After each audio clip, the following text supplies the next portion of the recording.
어린 시절 친구들과 오락실에 가면 항상 세이브 축구를 즐기곤 하였는데 한국팀의 모델은 이분이 등장하여 저희는 항상 김주성 게임으로 부르곤 했습니다. 80년대 당시 파격적인 헤어스타일에 화려한 발재간과 개인기를 구사하며 그라운드를 질주하였던 대한민국 축구의 아이콘 김주성을 추적해보겠습니다. 1966년 1월 17일 강원도 양양군에서 태어난 김주성은 성수중학교를 거쳐 중앙고등학교까지 철저히 무명에 가까웠던 선수였습니다. 다행히 고교 졸업 무렵 여러 대학팀에서의 스카우트 제의를 받게 되지만 축구부 동기 3명을 같이 받아준다는 조건을 제시한 조선대로 1983년 입학을 하게 되죠. 이후 대학팀에서의 활약으로 이듬해인 1984년 청소년 대표에 선발되어 첫 번째 태극마크를 달게 됩니다. 그해 김주성은 방글라데시에서 열린 아시아 청소년 축구대회에 참가하여 첫 경기 홍콩을 상대로 2골을 뽑아내는 등 주장으로서 맹활약을 펼치지만 팀은 예선에서 탈락하고 말았죠. 이후 세계 유니버시아드 대회 및 청소년 대표팀에서의 꾸준한 활약으로 1985년 드디어 박종환 감독에 의해 88 올림픽 대표팀에 승선하기에 이릅니다. 곧이어 펼쳐진 멕시코 월드컵 아시아 2차 예선 인도네시아와의 경기에서 교체 멤버로 출전하며 정식 국가대표 데뷔전을 가졌는데 이 경기에서 그는 데뷔골이자 결승골을 장렬시켜 전국적으로 이름을 알리기 시작합니다. 그런데 놀랍게도 그 이후 많은 대표팀 경기들을 통해 가파른 성장세를 보이던 김주성은 한국이 32년 만에 월드컵 본선 진출을 하는 데 있어 큰 역할을 하게 되죠. 이듬해 펼쳐진 86 멕시코 월드컵 본선 무대는 당대 최고의 멤버로 불리는 황금 세대들 사이에 만 20세의 막내로 출전을 하였는데 불운하게도 팀은 죽음의 조를 만나 1무 2패로 조별 예선에서 탈락하게 됩니다. 그러나 김주성은 당당히 주전 멤버로서 3경기에 모두 선발 출장하였고 과감한 돌파와 상대 수비진 앞에서도 전혀 주눅 들지 않는 폭넓은 움직임 등을 보이며 대회가 끝난 후 90년 이탈리아 월드컵을 빛낼 예비스타 10명에도 선정되는 등 슈퍼루키의 탄생을 알리게 됩니다. 또한 같은 해 한국에서 열린 아시안게임에도 참가하여 금메달을 목에 걸었고 군면제와 동시에 전국민적인 스타 반열에 오르게 됩니다. 특히 100m를 11초대에 주파하는 빠른 스피드와 파워 넘치면서도 유연한 드리블은 아시아를 뛰어넘어 세계적인 재능이라 평가받았죠. 1987년 김주성은 조선대 졸업과 동시에 당대 최고의 초호화 군단이었던 대우 로얄즈에 입단하게 되는데 첫 데뷔 시즌부터 28경기 10골로 K리그 우승에 크게 공헌하며 신인상을 받게 되었고 기라성 같은 선배들 사이에서 87시즌 베스트 11회까지 선정되었습니다. 이듬해인 1988년 9월 한국에서 열린 88 서울 올림픽에 참가하였지만 팀은 대회 내내 실망스러운 골 결정력을 보이며 2무 1패로 조별 예선에서 탈락하고 맙니다. 그러나 같은 해 12월 카타르에서 열린 아시안컵에서는 결승까지 올라 사우디아라비아의 승부차기 끝에 패하며 아쉽게 대회를 마무리하지만 김주성은 대회 MVP를 차지하며 그가 아시아 최고의 선수로 발돋움하는 계기를 마련합니다. 이 시기쯤 김주성은 프로 선수로서 자신만의 이미지가 필요하다고 생각하여 독창적인 플레이를 하기 위해 머리를 기르기 시작하였는데 훗날 이것이 그의 트레이드마크가 되어 아시아의 삼손이라는 별명과 함께 폭발적인 질주와 활동량으로 그라운드에 야생마라는 별명이 붙게 되었습니다.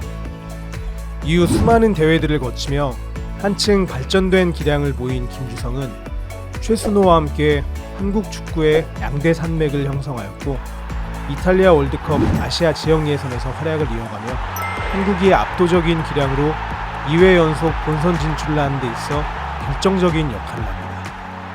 이러한 활약이 바탕이 되어 그는 처음으로 89년 아시아 최우 선수상에 선정되게 되죠. 그러나 이렇게 전 국민의 기대를 안고 참가한 90년 이탈리아 월드컵 한국은 벨기에, 스페인, 우루과이와 같은 조에 편성되어 3전 전패를 당하며 조별 예선에서 탈락하고 맙니다. 특히 에이스로서의 활약이 기대됐던 김주성에게 많은 비난이 쏟아지게 되었고, 월드컵이 끝난 후 그는 그의 트레이드마크인 삼손의 긴 갈기머리를 자르고 심기일전하며 변화를 꾀하기 시작합니다. 이러한 변화는 그에게 더 큰 자극제가 되어 같은 해 9월에 열린 베이징 아시안게임에서 동메달을 획득함과 동시에 아시안게임을 빛낸 10대 최우수 선수로 선정되었으며, 이에 더하여 2년 연속 90년 아시아 최우수 선수상까지 수상하게 됩니다. 월드컵에서의 부진을 본격적으로 만회하기 시작한 것은 바로 그 다음 해인 1991년부터였습니다. 김주성은 91 시즌 K리그에서 총 37경기에 출장해 14골을 기록하며 소속팀 대우를 우승으로 이끌었는데, 이러한 활약으로 91 시즌 베스트 10위에 선정되었으며 89, 90년에 이어 또다시 3년 연속 아시아 최우수 선수상이라는 전무후무한 기록을 세우게 되죠. 이 같은 활약을 발판으로 1992년 독일 분데스리가 보움으로 임대 이적을 하게 되는데, 공격형 미드필더로 출전한 첫 시즌 팀은 16위를 기록하며 2부 리그로의 강등을 당하는 수모를 겪게 됩니다. 하지만 다음 시즌에는 대활약을 펼치며 팀의 2부 리그 우승과 1부 리그로의 승격에 큰 공헌을 하게 되죠. 이 시기쯤 펼쳐진 94 미국 월드컵은 한국 축구의 희망적인 모습을 보여준 대회였습니다. 특히 아시아 지역 예선부터 참가했던 최고참 김주성은 선수들을 독려하며 조별 예선 3경기 모두 선발 출장하여 황선홍과 함께 공격 라인의 활로를 만들었고, 비록 2무 1패로 아쉽게 조별 예선에서 탈락하였지만 강팀들을 상대로 대등한 경기력과 투혼을 보여준 대회였습니다. 그러나 월드컵 이후 보움과의 임대 계약 만료 및 친정팀인 대우 로얄즈의 강력한 복귀 요청으로 2시즌간의 짧은 독일 생활을 마치고 34경기 4골이라는 기록을 남긴 채 1994년 9월 국내로 복귀하게 됩니다. 다시 대우로 복귀한 94 시즌에는 공격형 미드필더 포지션으로 시작을 했지만 무릎 부상과 수술, 재활 기간까지 겹쳐 김희태 감독과의 조율 끝에 부상에서 복귀한 그 다음 시즌 중반부터 스위퍼로 포지션을 옮기게 됩니다. 공격수로서도 좋은 수비력과 빠른 발을 갖고 있었던 김주성은 최후방 스위퍼로서의 역할을 완벽히 소화해내며 팬들의 우려를 깨끗이 씻어내게 됩니다. 특히 공격수 출신답게 상대의 움직임과 공격 패턴을 미리 예측해내는 노련하면서도 영리한 플레이가 뛰어났죠. 리그에서의 이러한 활약으로 96년 아시안컵 국가대표팀에 발탁이 되는데, 이 대회에서 김주성은 공격에서부터 수비까지 매경기 다른 포지션으로 배치되어 전방위적인 역할을 부여받아 활약하지만 팀은 8강에서 이란에게 패배를 당하며 또 한 번 국제 무대에서의 실패를 경험합니다. 이듬해인 97 시즌 대우는 K리그 최초 전관왕이라는 어마무시한 업적을 세우는데, 그 중심엔 김주성이 있었습니다.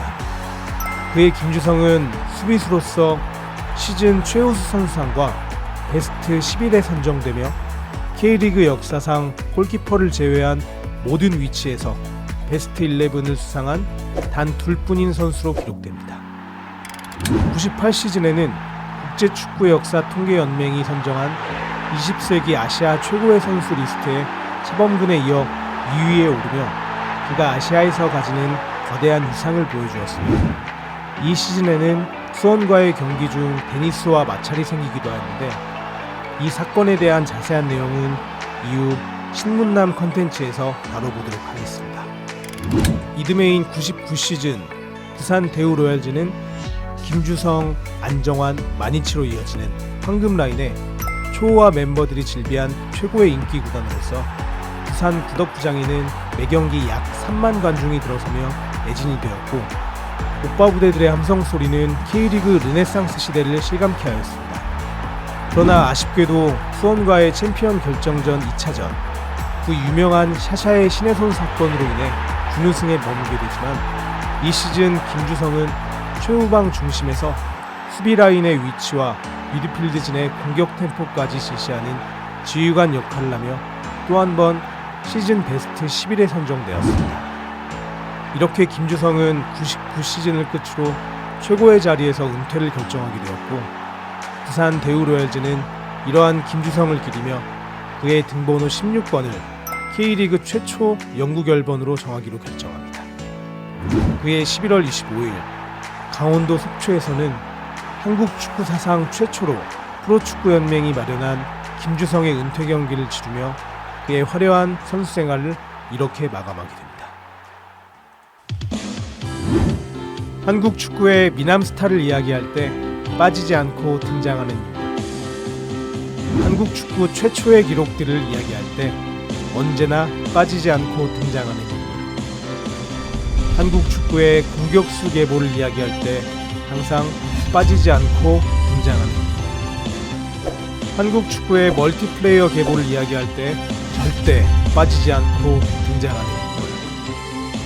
한국 축구를 넘어 아시아의 축구를 이야기할 때 결코 빠져서는 안 되는 인물. 바로 김주성의 이야기였습니다.